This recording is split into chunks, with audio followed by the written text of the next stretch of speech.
IR political theorist who always told me, Dina, you're way too emotional with those books and those series. And he was right. Sometimes I would like throw this book.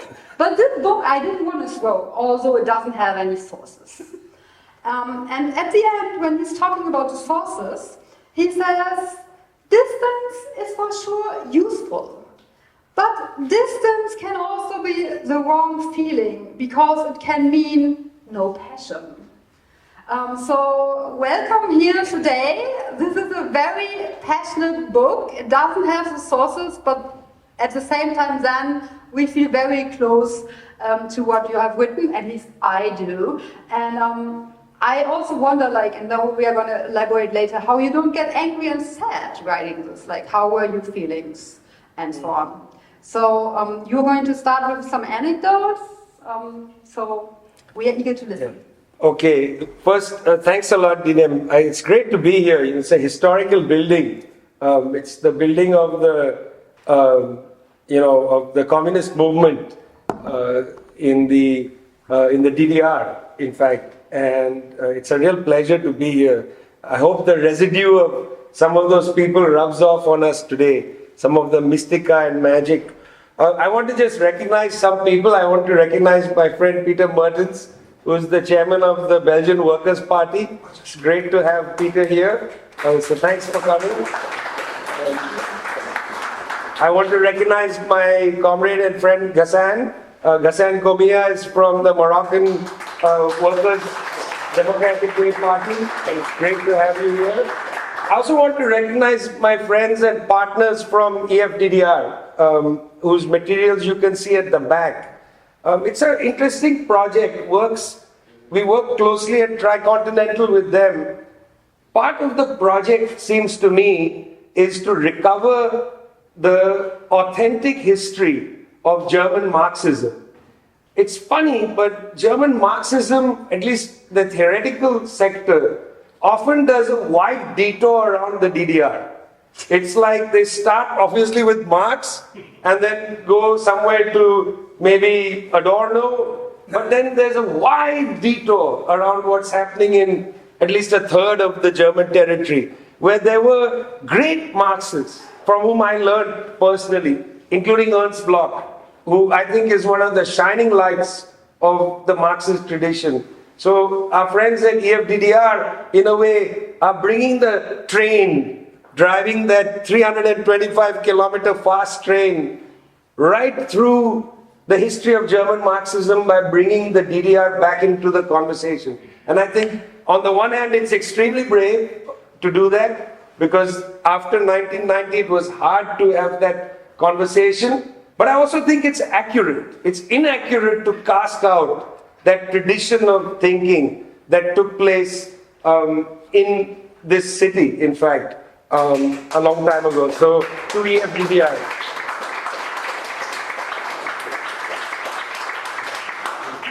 You know, I'm too radical leftist to be like calling people specifically.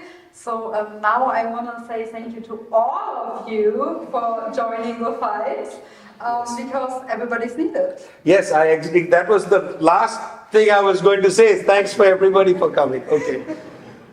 Well, I want to tell you a little bit about this book, because I wrote this book in 2 weeks. I'm not joking about that. I was explains no sources. Yes, I was super angry when I wrote this book, like really angry. And I was really angry because this book was written in the weeks after the coup against Evo Morales in Bolivia. And what made me so angry were two things. The first thing was that there were actually people on the left saying it was not a coup and saying that Morales had been there too long. The first major indigenous head of state in the Americas was being told by white leftists, it's time for you to take a hike. Meanwhile, Angela Merkel had been chancellor for longer than Morales, but that was fine. She could go on forever as far as, the G7 was concerned, but Evo Morales had been there too long. A statement made by the US State Department. He has been there too long. Who is asking you?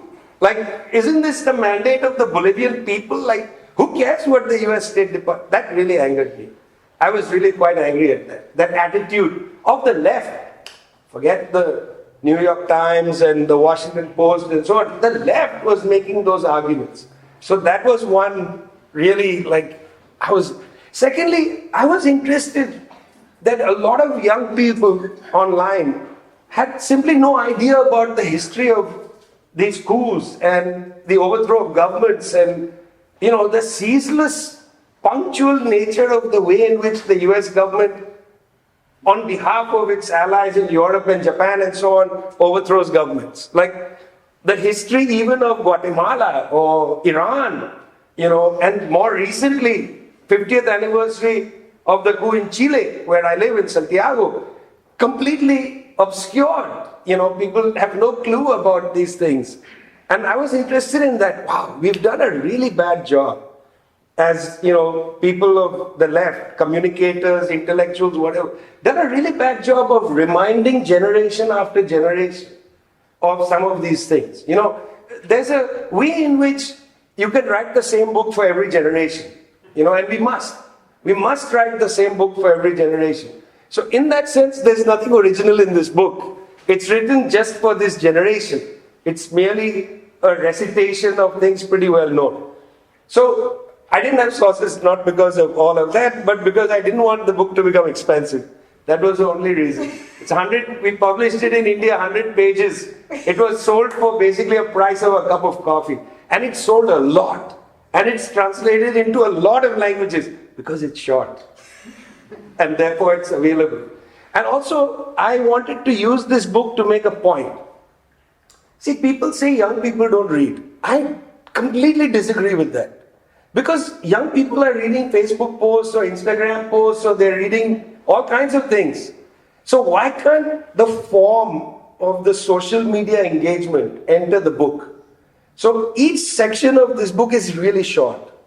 And the idea was, if you're on a train, you just read one section and put a bookmark and close it and forget. You don't have to read a whole chapter, which requires a different kind of investment of time. So the book is written in these quite short as possible as I could for these stories, but with a narrative. Okay, let me tell you a story about the CIA, if you don't really, just one story and then we'll chit-chat. The US ambassador was killed in Libya. You may remember this. He was killed in Benghazi in a very strange incident in Benghazi. So people were horrified. US ambassador has been killed. So I thought, wait a minute, a US ambassador was killed before. And it's not discussed at all. And that was an ambassador who was killed in Afghanistan in 1978. His name was Adolf Spike Dubs. He was a Soviet specialist. Adolf Spike Dubs was sent by the US to Afghanistan because the US wanted to understand what was this government after the 1978 revolution, the SAR revolution. What are they? So they sent a Soviet specialist. Dubs sent a number of dispatches back to Washington saying, look, they are not actually puppets of the USSR. And they are also completely going to fall apart by themselves because they're constantly fighting. Indeed, that was happening. There was even a shootout in the presidential palace. Tariqi and others were firing at each other. So he said it's not an issue. Suddenly, one day Dubs is going to the embassy and he's kidnapped by mysterious people, taken to a hotel in Kabul, and he's held in this hotel room. There's an attempt by the government to rescue him and everybody's killed. Dubs is killed, the kidnappers are killed, everybody. The US government later says that the kidnappers were Shiite Maoists. And this Shiite Maoist group had kidnapped him. God knows what reason, there's no reason given. The files are basically all almost empty. And for years I've been trying to find, I wanted to write a book called The Murder of Adolf Dubs and the Start of the War on Terror, something like that. Making the case that after Dubs was killed, Brzezinski sent a lot of money to the Mujahideen, which Dubs kept saying don't do. So I always thought the Yanks killed him, they did him in. Anyway, but there was no evidence because the files were all empty. And I was asking around, I went to Belfast, met an agent of British intelligence, met lots of people. One day I got a call. I was in Beirut, in Lebanon. I got a call from this guy. He said, listen, can you meet me next week in Cambridge, Massachusetts at this hotel? And he told me his name and I couldn't believe it. I was like, there's no way this guy is calling me. So I was first a little scared. But then I thought, it's too good. So I went to Massachusetts, went that evening. He called me in the evening. He walked in a big jacket. It was a warm day. I was like, what's he getting under the jacket? He came, sat down, he ordered tea. Super distinguished man, drank his tea, didn't take the big jacket off. He talked to me for several hours. Then he said, come back tomorrow. Again, several hours he talked to me. He was the CIA station chief in Paris. Very important man, who before that was the CIA head for the whole of Central Asia. He was based in Tehran. Remember, this is before the revolution in Iran. His station was in Tehran. He was in charge of the whole thing. And this is what he told me. First thing he told me was, I heard that you've been asking about dubs. He said, don't ask about dubs anymore. It will be bad for your health. Now, let me tell you my whole life story. And for 2 days he told me all the operations they did, all kinds of things. It was super interesting. I've met tons of these people. When they retire, they want to tell you. There's something interesting about all these CIA agents. They've written so many memoirs where they come and they tell you, I did all this terrible stuff. And it gets reviewed, it gets read, but it makes no impact on the culture. The culture doesn't digest that this is some diabolical stuff. Like they go into countries and they destabilize governments that have a popular mandate. And they did it in Europe. That's what I enjoyed most about what this guy told me a lot. He told me in detail about how the intelligence services, just before the CIA, started work in France and Italy, right after World War II. And I didn't know this, I'm not an expert in all this, but he told me how the Nazis were brought into German intelligence in the Bundesrepublik in the Federal Republic. That almost the entire Gehlen network became the intelligence network. I didn't know this. I didn't know much about the European intelligence services, but I was agog. How has this not impacted our culture? So I just wanted to tell this story to say that, doesn't matter whether people believe it or not, because most of the stuff is now publicly available at the CIA's own library. They just tell you, we did all this stuff. We destabilized the elections in Italy. We destabilized the election in France. This is right after the war. It's all available on their website. But it simply hasn't had an impact on the culture. And that's what really distresses me. That you can know things to be true, but it doesn't impact the culture.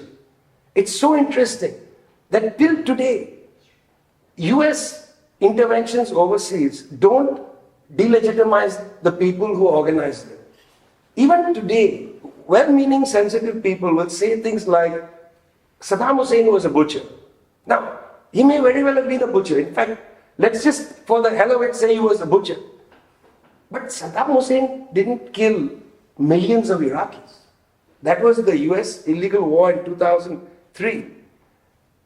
Madeleine Albright was the US representative to the United Nations. She goes on a morning show, 60 Minutes, evening show on Sunday evening on CBS News in the US, a mainstream show. The reporter asks her a question. This is during the 1990s.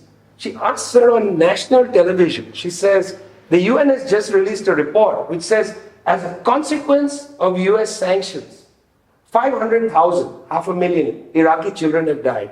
It was a famous UNICEF report from the 1990s. Some of you may remember it.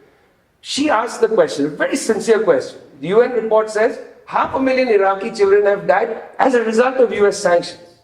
Madeleine Albright could have said three things that I can think of. There are three possible answers. Number one, we don't believe the report. It's wrong. It's filled with lies. It's Iraqi propaganda.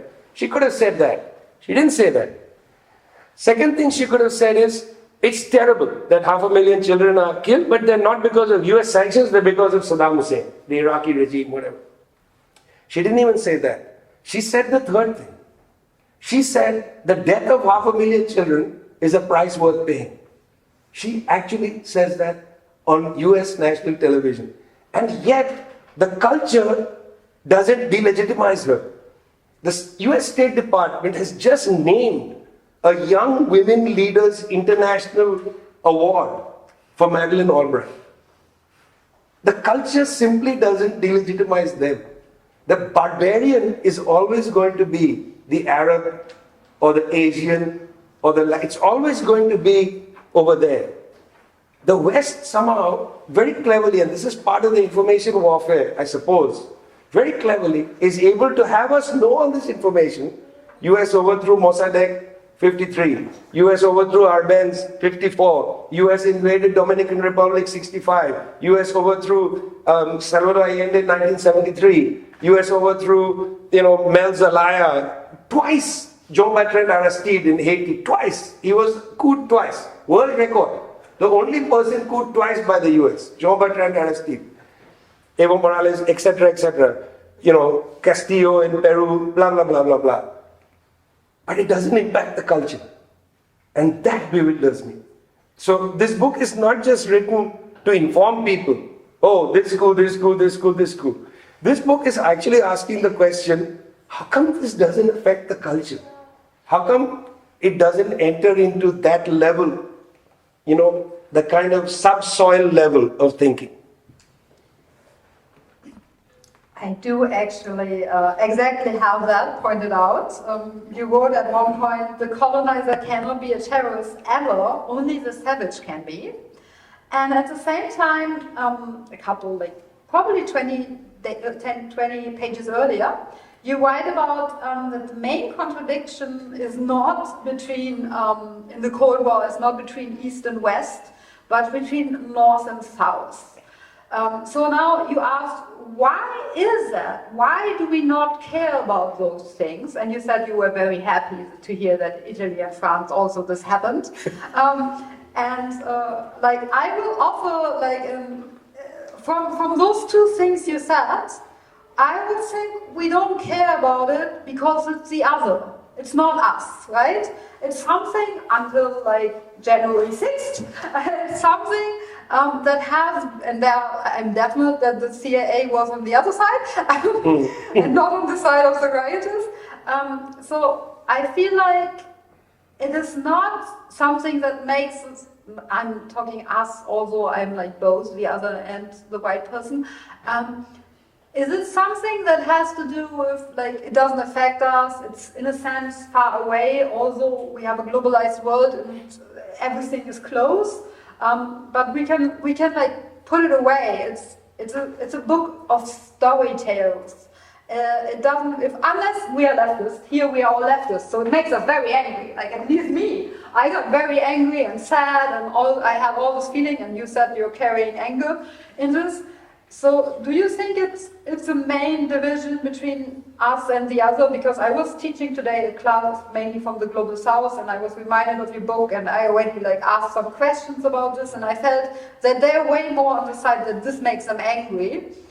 So is the reception, do you feel like the reception, and you said in India many people read it because they maybe identify as the other, that as a victim, do you think that could be the reason?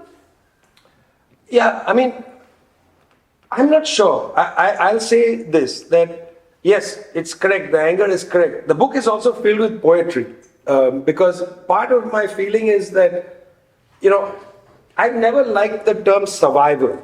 How for sexual violence and so on, people talk about survivors. I don't like the term survivor, because it defines you by the violence somebody else did to you. That's not your integral part of your life.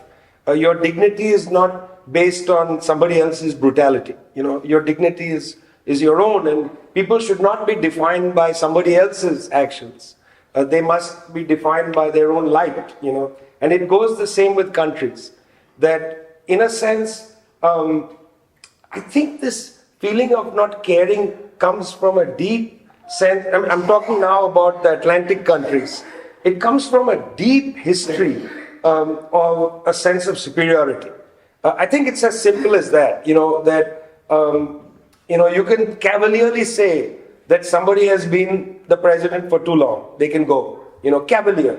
Evo Morales has been there too long. He should go. We don't need to consult the Bolivian people. You know, this is the 50th anniversary of the coup in Chile. Now, Chile is an interesting country. It's probably the most European of all South American countries, you know, frankly. Salvador Allende was a great aficionado of European culture, you know, personally. He's a super cultured man. If you go to his museum, it's amazing. I mean, you know, he was quite a man.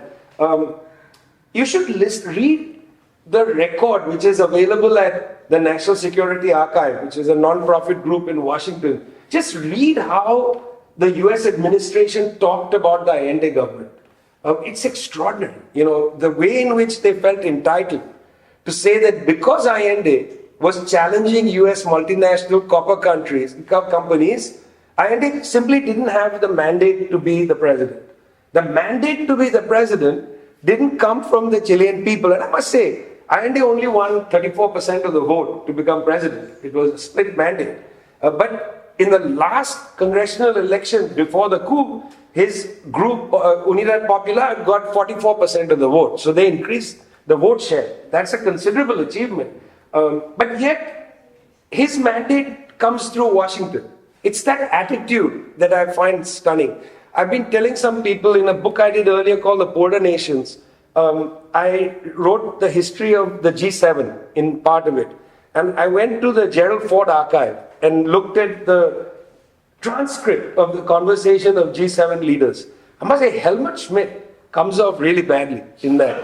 Because Schmidt, at one point, you know, the 7 leaders are sitting there. There's the person taking notes, who actually takes verbatim notes. I'm not sure if there was a tape recorder, but it's pretty verbatim sounding notes. And Schmidt starts to talk about the textile industry in Germany. You know, they're talking about the Italian textile industry, which they say because it's high-end clothing, it'll survive the integration of the world economy. Mind you, this is 1974. The word globalization not being bandied about.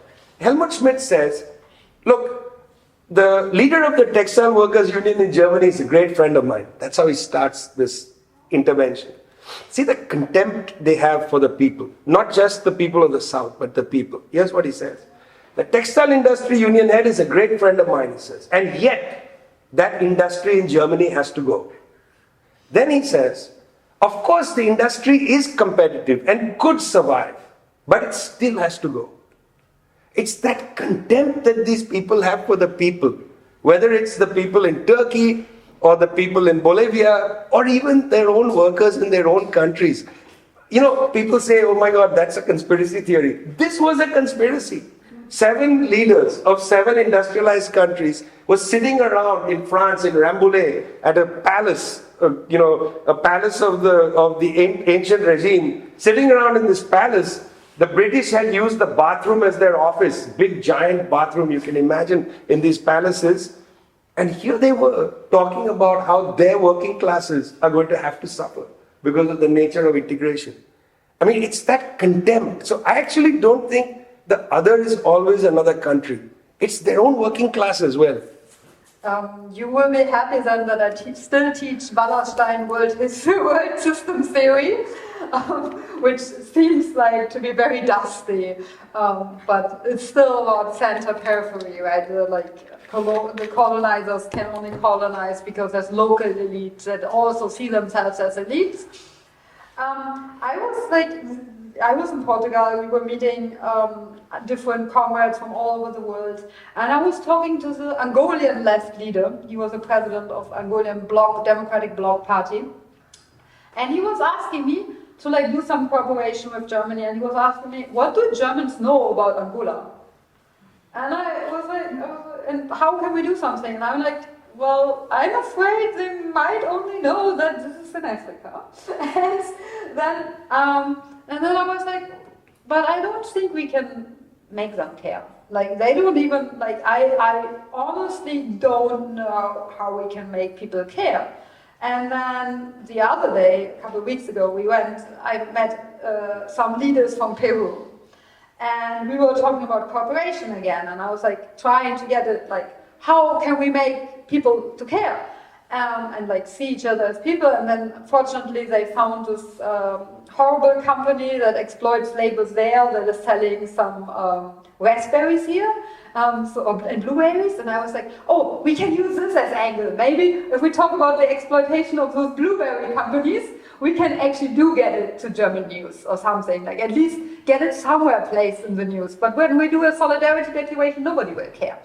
And I'm reminded, like now when I look about the observations and so on, I'm always reminded about Angela Merkel being listened in by the NSA and Germany not even caring about that.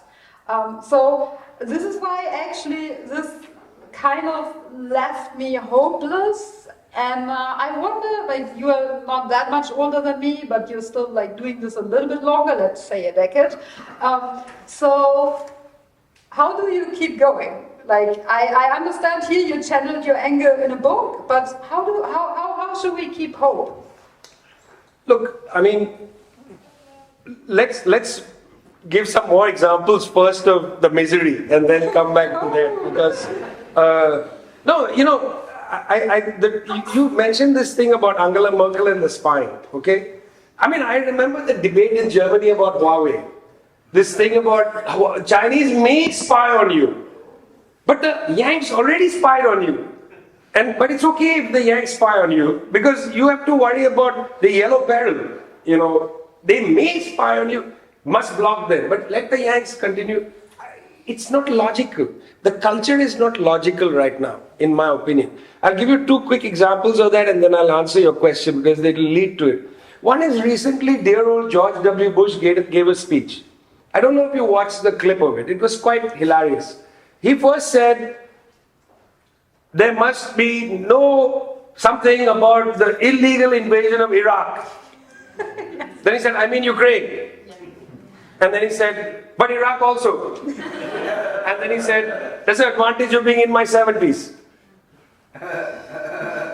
He just said the Iraq invasion is illegal, which he was the signer off on, and no impact on the culture. We just laughed and said, Bush is such an idiot, he's an old man, blah, blah, but no impact on the culture. That was an illegal invasion, and then US officials over the last 2 years have been saying there has not been an illegal invasion like Russia's entry into Ukraine since 1940, 39. And nobody says anything. The culture is silent. The US officials saying on television. I saw Susan Rice, ex-official, saying there's not been an invasion like this since the Second World War. And I was like, but you authorized the illegal invasion of Iraq. Don't take my word on the illegal. That's from Kofi Annan. He said that to BBC in 2004, exactly a year after the war. He said it was an illegal invasion. But the culture doesn't react. I keep saying the culture, and I'm going to come back to why. The other example of that is NATO. The complete benign NATO. You know, NATO is only for defensive. NATO destroyed Libya. Completely wiped out of the historical imagination. Muammar Gaddafi was killed brutally in Sirte.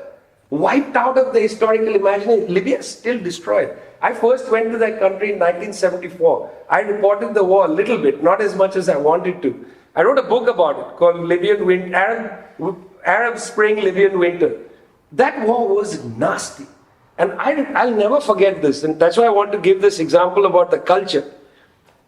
Many of us wrote to NATO headquarters and asked, will you give permission? Will you give us the sighting map for your bombing, where you had planned to bomb? So then we can see, if you had planned to bomb this area and the bomb missed, you killed civilians, but you didn't intend to, target the civilian. Can you send us your sighting map? Peter Olsen, who's the lead attorney at the time for NATO, wrote a public letter in response, including to Amnesty International. Donatella was the investigator from Amnesty, an excellent investigator. Anyway, Peter Olsen wrote a letter back which was released in the public domain, in which he said that NATO never conducts war crimes. Full stop. This is by definition. We cannot conduct war crimes. Others do, but we don't. Full stop. We don't need to be investigated. Even though NATO purportedly went to Libya on a UN mandate, UN Resolution 1973. If you read UN Resolution 1973, it says after the hostilities, there must be an after-action review. That's what it says in the mandate. NATO refused. But it's a benign organization. Jens Stoltenberg, such a clean guy, clean hands and so on. Everybody wants to join NATO. It's ridiculous. What's wrong with the culture? The culture simply doesn't absorb the facts. Why is that? Is it racism? Is it simply that? Like other people conduct war crimes, Europeans cannot. Is it simply racism? What is it? And I don't have an answer to that question, but I want to keep asking the question because I want you to answer the question for yourselves and for us.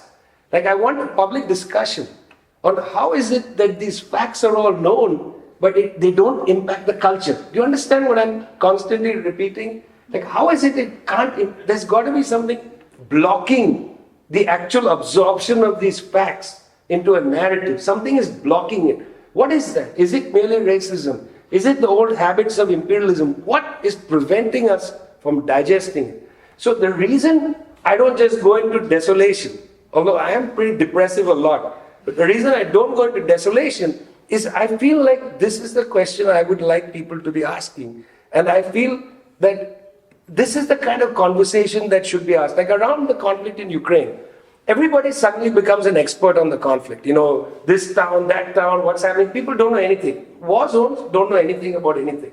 But everybody's suddenly an expert. You know, this is the aggressor, this is the this. The first question I'll ask you is, how do you ipso facto believe that NATO is an innocent party in this? How do you ipso facto believe that? Because guess what? People around the world don't accept that. That is the reason why even the right-wing government in India is not going along with the European and US storyline.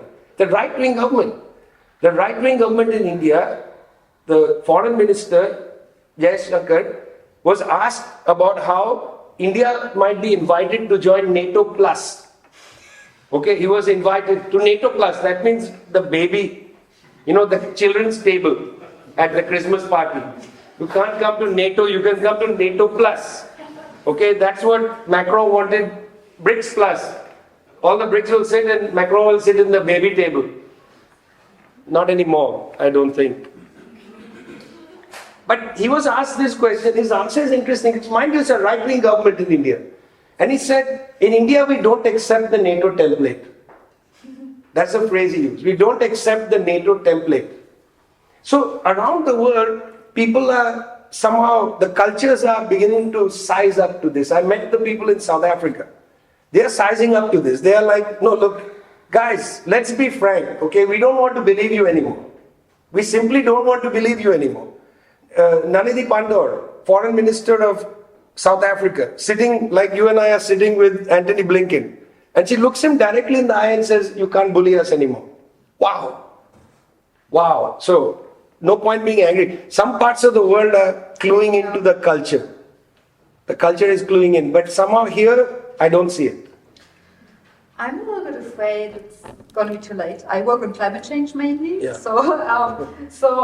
My answer would actually be, if we stop believing the lies, we have to act. So I think there's like we have huge potential to cognitive dissonance. So I feel like this happy narrative of NATO not being able to do bad means also for us that we are excused not to do anything, and that we are excused with our living standards, that our living standards are just the way I live, is just my electric car, my cell phone and everything. I achieved this, right? I worked for it, I paid for it, and so on. So I deserve this. So once you get rid of this narrative and you talk about all those places in the world that have been subject to imperialism, which is basically almost all the places in the world, right? We would have to also see ourselves maybe not as part of the perpetrators, but at least as part of the resistance. Because if you do recognize this is unjust, and you do recognize that we have a privileged voice here, like most of us probably have some European citizenship, so we don't have to be afraid of going to prison. Maybe some climate activists by now they do, but typically we can say whatever we want and so on without anything, and still we are not fighting, right? In the global south, climate activists is dying on a daily basis. They're being killed by multinational corporations that have their seats here. And all our richness, all our comfort is built on the exploitation of those resources, right? We also profit from multinational corporations. Otherwise, we wouldn't have this living style. So my answer would be that we're too comfortable. We don't want to lose the fairy tales we are living in, and admitting that those crimes are done, even though they're done by like a capitalist class and not by the typical people, we are still benefiting, and we would have to like fundamentally question our imperialist lifestyles, right? So I feel like that is the main problem. And when you say the global south is waking up, I hear that also about UN talks, right? The United Nations talks and so on. And then we can wonder, why are the general secretaries always talking those beautiful words? I would say because they have no power. So they get to give those like even not just the X, sometimes they're even in charge, right? And say something like really bold where you're like, yes, let's rally up behind this, what you just said. So I feel like one part of it is that we have to give up our lifestyles, and there's this part you're quoting somebody else, I think some African leader, and it's talking about that you have to be crazy to fight. You have to be crazy to be a socialist, to be a leftist, to fight the system. So can you elaborate on first on why did you quote this thing about the craziness that we need, and then also I would like you to convince us all to be crazy, or like those that are already crazy to be even crazier, to really be able to make a change, to change the culture. That's Thomas Sankara from Burkina Faso, who in 1983, when Sankara came to power in Upper Volta, I was a student activist, and something about him really dazzled me. Like I felt he was like the Che Guevara of my generation. You know, he was amazing. And then we heard, I was following the news from India, and news we got from Africa, there were 2 or 3 sources. There was one guy who ran a magazine, African Affairs, but I never saw it at the time. I would just read the press. Sankara decided that why should my country be called Upper Volta? What a stupid name. Like it's a colonial name. So they changed the name to Burkina Faso, land of upright people. And I thought, wow, he's my hero, you know. And then they couped him and killed him in 87. This guy spoke at the UN, amazing speeches about the environment. In Burkina Faso, he said, one day of the week, only one day, men will not do any housework. Women will not do any housework. One day of the week, only men can do housework. He was thinking in very unique ways. Okay, now you'll say he was a military dictator. He's my kind of military dictator. If he says something like that one day of the week, men will go in the kitchen, cook, do the laundry, all that. Can you imagine in the world I grew up in, if the government told that, my God, that government will be voted in by women forever. You know, because let's face it, guys, when we were young, we were all feminists. Moment we got older, the gender division of labor starts in our homes. It's extraordinary how this happens. But Sankara was aware. He said, no. Then he talked about food sovereignty. We've got to grow our own food. If you import food, he said, you are in debt for life. He was extraordinary. They couped him, killed him, 1987. Only 2 years, 15th May 1987. Real black day for the life of the left in that period. Had a big impact on me, the killing of Sankara. You have to be crazy to be in the left. This is a fact. But let's go back to the Sahel region of Africa. What you said about people here having a lifestyle, we used to call the perks of imperialism. It's a little bit as if large sections of the North have become what Lenin called the labor aristocracy. They basically bought into a kind of worldview impossible to break. Okay, in the last 2 years, there have been 4 coups in Mali 2 and in Burkina Faso 2. 4 coups by young military officers. The second coup in both countries, young military officers, almost no ideology. They are young guys. They come from the military. They are not like Thomas. Thomas Sankara was a Marxist. He had read Marxism. He came as a Marxist into office. The coup was done by them very deliberately. These guys did the coup because they said the government is cracked. The previous coup government, there's a double coup in both countries, okay? The second government, young military officers, one of the first things they said is, France, get out. You are colluding with Al-Qaeda, you are colluding with the Tuareg secessionists, get out. Burkina Faso, Mali, mind you, 1/3 of the country is out of the control of the government. And that is a consequence directly of the NATO war in Libya. Direct consequence of that war. Nobody will answer for that, the way that war was conducted. Sarkozy is a criminal, conducted that war. Will never have to answer, why did you go ahead of the US and start bombing? French bombed first. Why? What was Sarkozy? Later it came out that Gaddafi had funded Sarkozy's election campaign. You remember that? That story was on page 55 of, Le Monde, not on the front page. But that has got to be in his mind somewhere. Because also remember, Sarkozy backed Ben Ali in Tunisia right till the very end. He didn't want Ben Ali to go right till the very end. Anyway, but with Gaddafi, they sent the jets immediately, bombed him quickly. Anyway, so in Burkina Faso and in Mali, I've written a lot about, traveled in that region. There is this great feeling against the French. I remember being in Bamako and discussing with some people, not left people, mind you. These are just old state bureaucrats, been there for ages. Asking them, what is this atmosphere against the French? In fact, things were so bizarre that last year there was a demonstration in Bamako where middle-class looking people were carrying Russian flags. It was puzzling. I was puzzled. What is going on? And they said, it's very interesting that you asked this question, because he said, we are puzzled about another issue.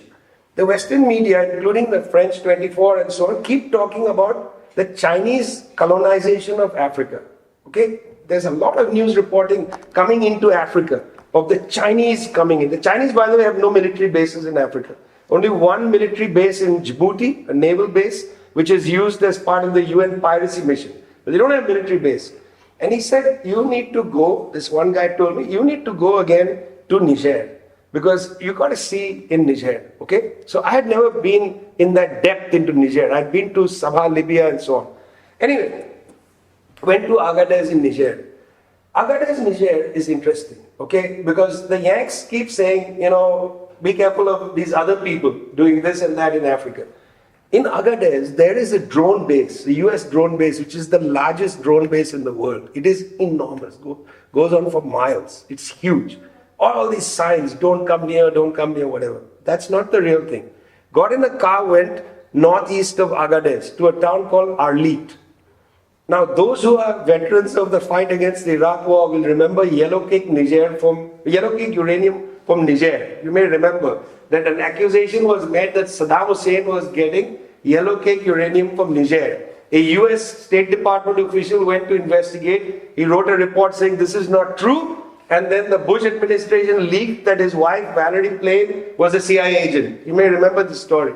Some of you, some far distant recesses, some details may be coming back. Anyway, yellow cake uranium in Niger.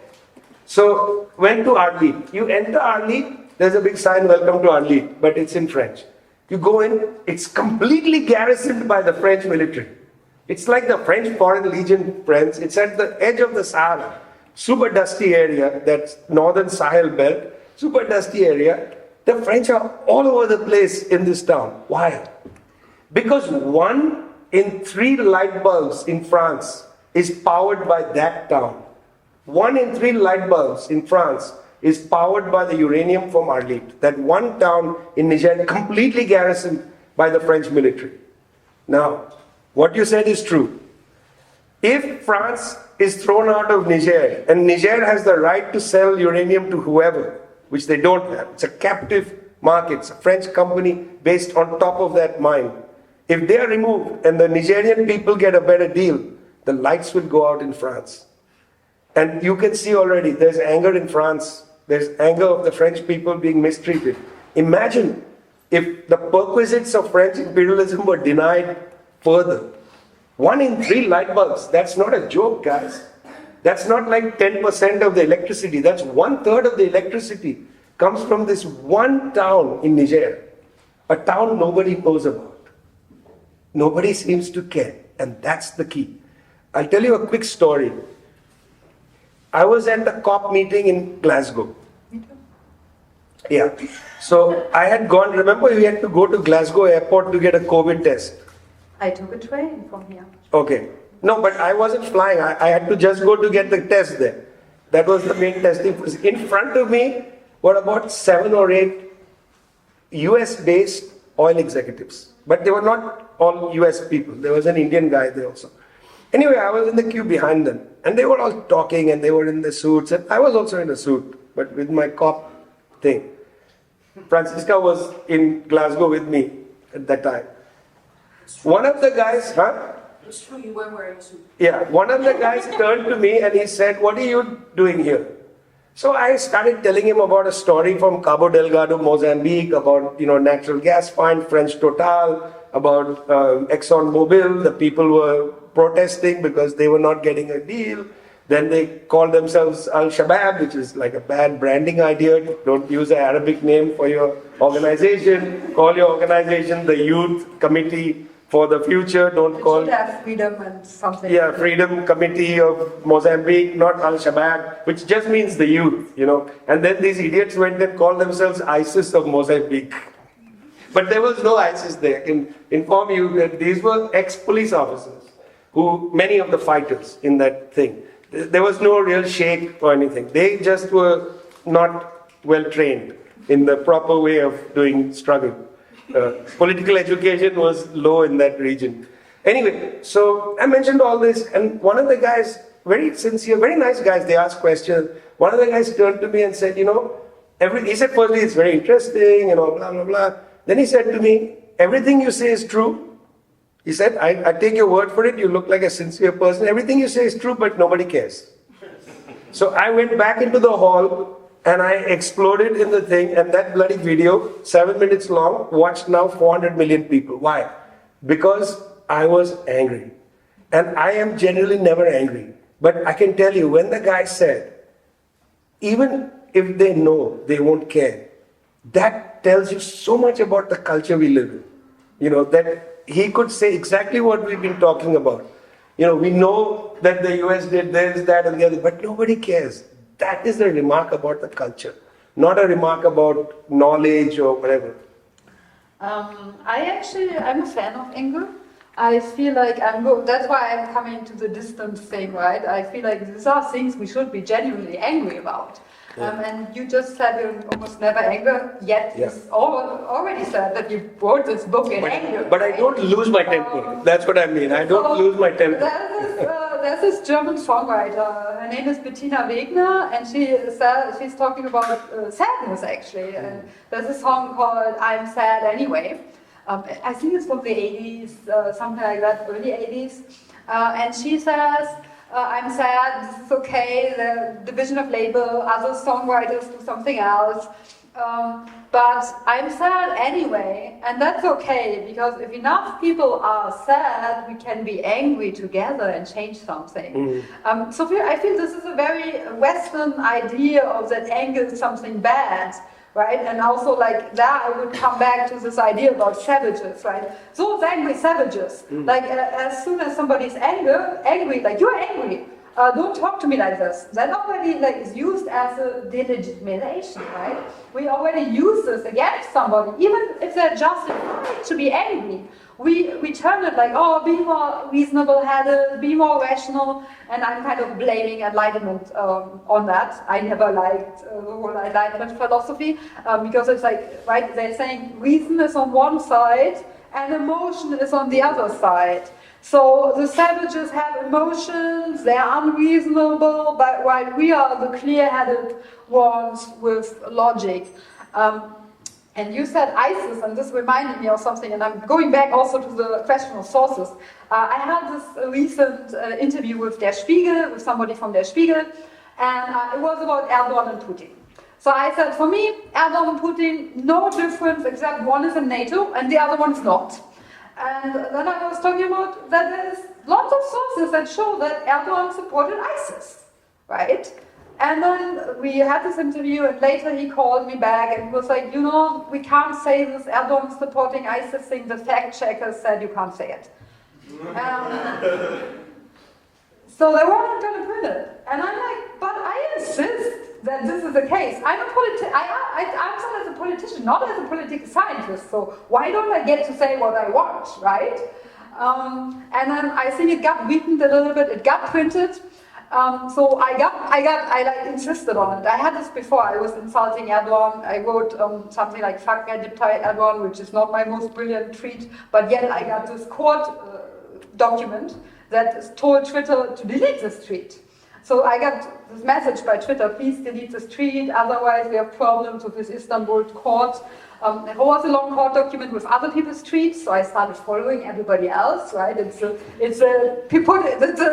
virtual putting people in exile together thing, because they documented all those tweets from the Istanbul court. The plaintiff was Erdogan versus all of us, I guess.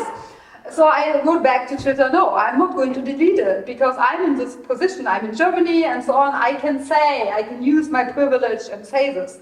I stuck with the same with Der Spiegel, also, as I said, it got weakened, but then my friends in Turkey were like very happy about this. I called Erdogan Putin, right, and that was a headline. So they were very happy with me, and they were like, oh, for sure, it's not the Sultan, the Ministry of Communication saw this. And you're talking about those like lists, right? There's like some point where you're talking about different lists, government, or the CIA prepares of who we should get rid of. I assume you are on such a list. I haven't been in Turkey actually for 6 or 7 years because I keep poking the Sultan. I can't help it. Do you want to give us any advice how we should best all get on those lists, so the lists get too long, so they can't keep, I feel like this is the thing, right? During 2013, Erdogan started to put up denunciation boxes, okay, for people to denounce their neighbors. You were not allowed to make noise anymore, and so on, and for slogans, and so on. So he put up boxes in front of the police office, and you're going to remember the word, because the word for denunciation in Turkish is iba. You know, like iba, like something in German a child would say if it's not tasty, right? Iba kutusu, like the iba box. And then people weren't putting too much in it. And we were putting stuff for fun, like we would try to overflow those things. So do you think we should all try to get on those lists so they can't even cope anymore? We should all do something for all those secret agencies to be like, oh wait, we have to write this person down and this, which is I guess Breakfast Club or something where everybody gets up? Do you remember correctly? I mean, it's funny that we call this Russian roulette. The game with the gun where you spin the hand, because it's played with a Colt 45, which is made in Springfield, Massachusetts, and not in Russia. But anyway, I don't know where the phrase comes from. Unfortunately, I think playing a game like that with Western intelligence is dangerous, because the roulette wheel stops and somebody will get taken down. Just look at this idea that we have of, in the West, the state operates without anger. It's interesting because, in fact, they have a different way. They sublimate their anger into weapons. You don't need to stand there and yell. You just press a button and they die. I mean, when the New York Times actually broke the story of the kill list, that was really monumental. Because here's Obama, constitutional lawyer, supposed to be this cool president of the United States, on Thursday morning would sit in the Oval Office with the national security team, and they'd have lists of names. And he would they would recommend, we need this week authorization to kill the following 15 people in the world. And he would sign the kill list. And in that kill list were US citizens, including Anwar al-Awlaki, who was a US citizen. His 16-year-old son was killed. Obama signed off on the execution of a 16-year-old boy who was sitting in Yemen at a sidewalk restaurant eating with his family, and they targeted a 16-year-old US citizen and killed him. Why? Because his father was the great Anwar al-Awlaki, who was a preacher in California before he moved to Yemen. He was radicalized in the United States. So here's Obama, whose reputation has not been damaged at all. Talk about the culture. Complete zero reputation damage. who is sitting in his office every Thursday, signing off on the execution of people in Waziristan, in Yemen, in Somalia. I don't even know how to, how does one, how do you know this and then not feel like what's going on in the world? And Obama today has high popularity around the world. High popularity. That's extraordinary to me. So people will say, Xi Jinping of China is a dictator, so they'll say he's a dictator. But I don't know how you can square the circle when you have somebody sitting there in an office and deciding who to execute. What word to use for that? Democratically elected executioner without a judicial mandate. I mean, what the hell, man? We don't have a way to talk about these acts of brazen violence. And what I found amazing about that story, what's really striking is the New York Times reveals this. The US government doesn't deny it. And then what we learn 2-3 years later is the Thursday list continued to be signed. So it's not like the story broke and they were like, oh my God, okay, we're going to stop doing this. They continue to sit down and just clinically talk about industrial murder, okay? I know this phrase has sensitivity in Germany, industrial scale killing. It has sensitivity here. But this is industrial scale assassination. They were not killing one person at a time. They were signing entire lists. And if you ever travel to Waziristan, my father's family comes from that area near the Khyber Pass. You ever travel to that area? It's interesting, okay? Because the whole civilization of Waziristan is basically built on ridges. It's not a valley culture as much as a ridge culture. So these villages and these ridges, and then there's terrace farming and so on. And there are so many videos that the CIA has, which some got leaked by WikiLeaks. So many videos of people, farmers, walking along the ridge, just getting hit by a drone strike. In the film Shadow World, there's one particular grisly scene of a guy just walking and he gets struck. What I found later talking to people in the intelligence world in the US is that they killed a lot of men over 6 feet tall in the region. Not because of a kill list, but because they kept thinking that's Bin Laden. So Bin Laden is extremely tall, but men in Waziristan are also very tall and also very thin. Khan Abdul Ghaffar Khan, the great socialist leader of that region, was a very tall man. He was about 6'3". And he was also like Bin Laden, similar body type, quite spindly. Bin Laden was extraordinarily tall for a desert Arab. In Saudi Arabia, people are not that tall. He was quite tall. But they targeted people for the height. So there were people sitting in Las Vegas watching tall men walk around Waziristan, and they just kept taking them out. There are Hollywood movies made about this, and yet it doesn't come into the soul. It doesn't disgust the soul. That's what I mean by the culture is not moving. You can say this a million times, but it has zero impact. That puzzles me. I keep returning to that. What's the barrier? Why is it that it's easier to call Erdogan a brutal dictator or whatever it is, or compare Erdogan to Putin, but not Erdogan to Obama, for instance?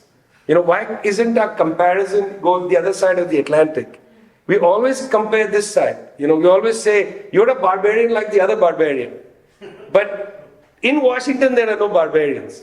They are all upstanding citizens, I had this very pleasurable experience where I was reading a student paper, and the student was writing about human rights issues in the US, like about something, but then the student was like human rights violations in the US about clean water.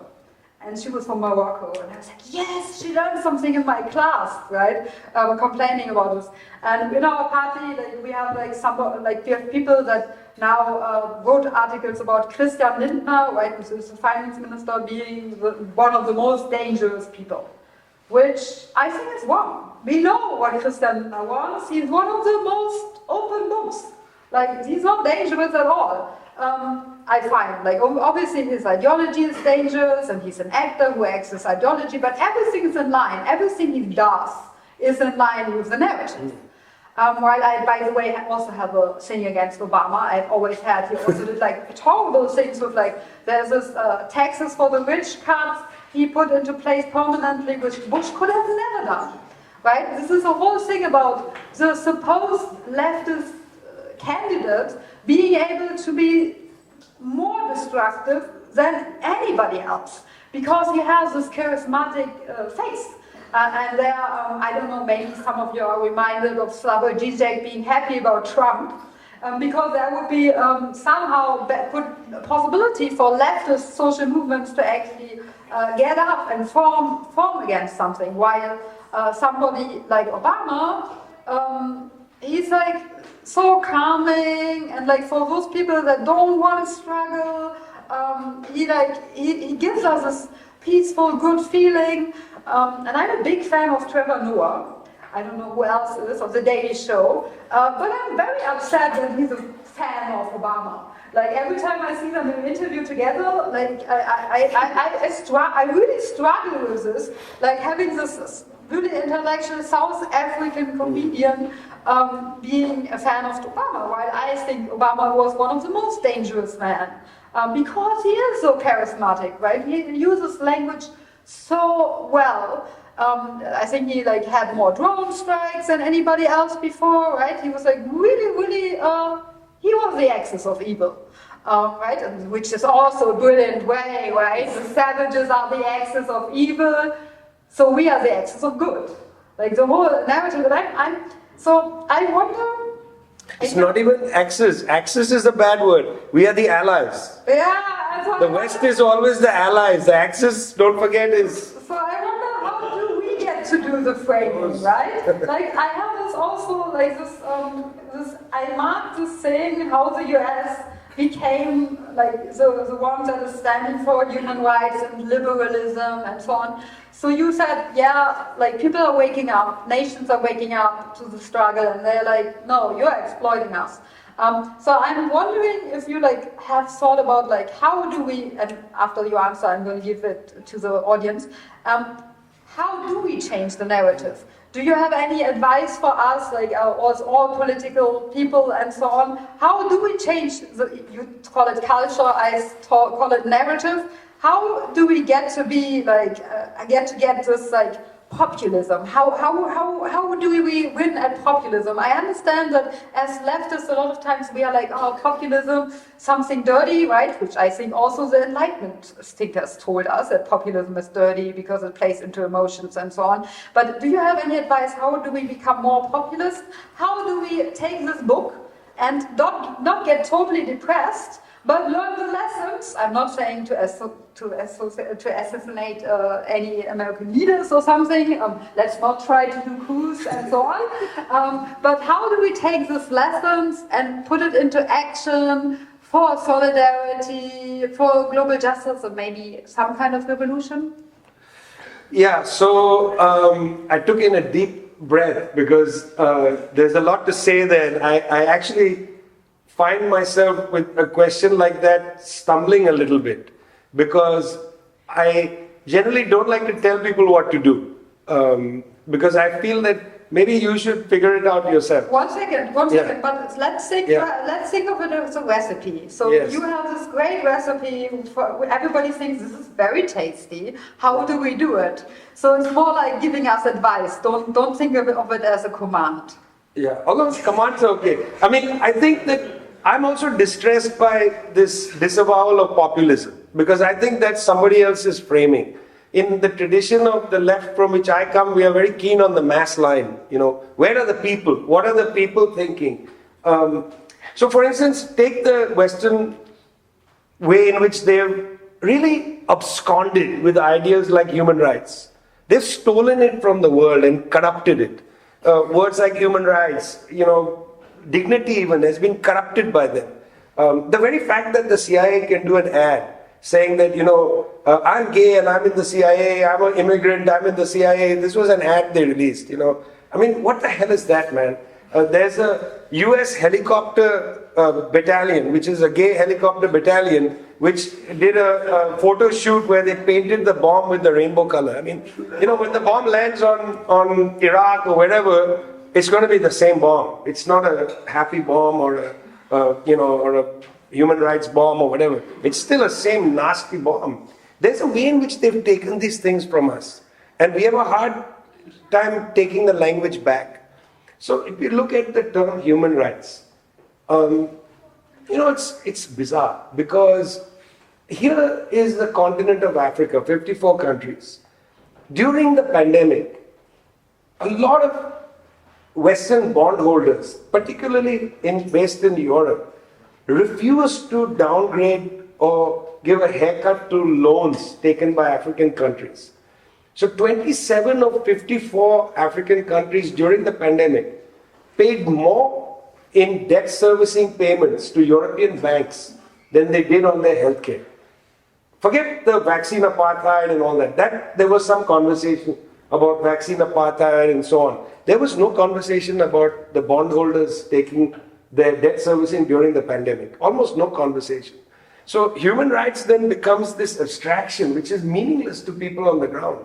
Because what people require is debt relief. The number one problem in the South today is the question of Western banks and the suffocation that they are doing on these countries. But movements in the North are just not foregrounding the issue of the debt crisis. And partly because of the austerity being done in their own countries. Like, it would be strange for a left political project in Europe to say, let's forgive the debts in Zambia. Let's just give a complete debt relief. Do you like that our party does have yes, that in their program? I know that. That's why I'm raising it. Because at the same time, the government is doing austerity against its own people. How to balance and create new ways of thinking about human rights. Like, how can a person have human rights if they can't have sovereignty over their income? Where their currency has no sovereignty and so on. So we have to take some of these concepts and deepen them and challenge our own neoliberal austerity governments and politicians. They need to be challenged. They have had an open lane to say whatever the hell they want for years. And the other thing is that a lot of governments of the right in the South, including in Turkey, they are not going to be out there challenging the West on human rights. Because what they are basically doing is Western human rights are bogus, which is true, and so we reject it all. And we'll do whatever the hell we want. Same thing you see in Hungary. The government says, Western European human rights are bogus. We junk it all. We'll do our own thing. We have our own Hungarian tradition. You know who sells weapons still to Hungary, like a lot last year? Probably Germany, yeah. Sweden is a great example of this hypocrisy, okay? Great example of this hypocrisy. Sweden is one of the world's biggest exporters of battlefield guns. Bofors company sells howitzers and so on. And then these countries go out there and give Nobel Prizes for peace to Obama and whatever. I mean, the way we have to take back from them our traditions. I don't want to say that human rights is a garbage term. I want that to have meaning for our Marxist project. Because we believe in the actual dignity of people. Not this bogus CIA dignity, of like having ads to say to people, we are so happy, we can have a gay CIA agent or a Dominican migrant CIA agent or something like that. That's not human rights. We have to fight to, in a way, delegitimize that, but not to junk the actual content of human rights. And I think for the left, this is a very difficult dance, my friends. It's really hard because there's a tendency to go in the other direction and say it's the whole thing is garbage, because they have lied to us so much, imposed suffering on us on the basis of those kind of enlightenment ideas or whatever it might be, those traditions. So I think for us to be forthright, to challenge these politicians, not allow them to have an open lane. Like when Biden comes to Germany, for instance, and they talk about how they're all going to stand for human rights, against Russia, Ukraine is like the front line and so on. At the same time, they're out there trying to provoke a war against China. Okay? Now, why are they provoking a war against China? It's got nothing to do with human rights. As long as China was providing cheap labor, high quality cheap labor for Western corporations, they were happy with China. The moment China said, we're going to produce our own stuff with our own companies, our own brands like Huawei and so on, the West said this is an existential threat to Western companies. So we are going to provoke a war against you. So how is it, again, that we allow these people to talk in the name of human rights when this is their history? Biden, for instance, was sitting there in a congressional hearing for the nomination of Clarence Thomas to the Supreme Court, and he was so sexist to Anita Hill, who was giving a testimony for sexual harassment by Clarence. Biden was so sexist against Anita Hill, and today people say, well, he's a great American. America is such a great country. They are so for, against patriarchy and so on. How do we let them get away with it? We should never let them get away with this anymore. Got to stand up to make a real culture, not a culture of hypocrisy. I think one last note from me before I give it to that microphone, please. So when I was 17, I went to the US for a year, and my communist father probably died inside, but he still helped financing it. So I went to the US, and I was really amazed. I got indoctrinated by television, because why do I want to go to the US, right? And I was amazed how there's people in trailer parks next to me saying oh, we are the richest country in the world. So I think, and this was between my late father and me, when he was older, he actually sometimes listened to me because he felt now I have to say something, or I can say something. And the thing is also, the American population isn't happy either, right? They have the human right to die from treatable disease or go in debt, right? If you don't have enough insulin, you can't even pay for insulin. So I feel we should not forget this, how the American public itself is deceived, and then remember Hobson and Lenin, right? How you point at the other and be oh, the other is worse off. You are better off than a chieftain somewhere in America, so be happy with whatever wages we give you, although you die in horrible conditions and so on. The other side of the world is worse, and we are the strongest and best, and we are American and so on. So I think we, and I'm always wondering, and you are part of it, we can get to this again later, of the Democratic Socialists of America. Me? No. No, it says this in, you're supporting them or something. No. It says it on your Wikipedia. You should change it. Wikipedia. Never trust Wikipedia. Wikipedia is an interesting source, because many years ago there was a debate took place on my Wikipedia page about Israel. People kept changing things and so on. Democracy is peculiar. So currently you are somehow of the American Democratic Socialists. That's interesting. And I think we should keep that in mind. My own political party will expel me if that's the case, so I'll have to check on that. I was also surprised I was reconsidering. I'm seriously worried I'll be expelled. You better get this changed quickly.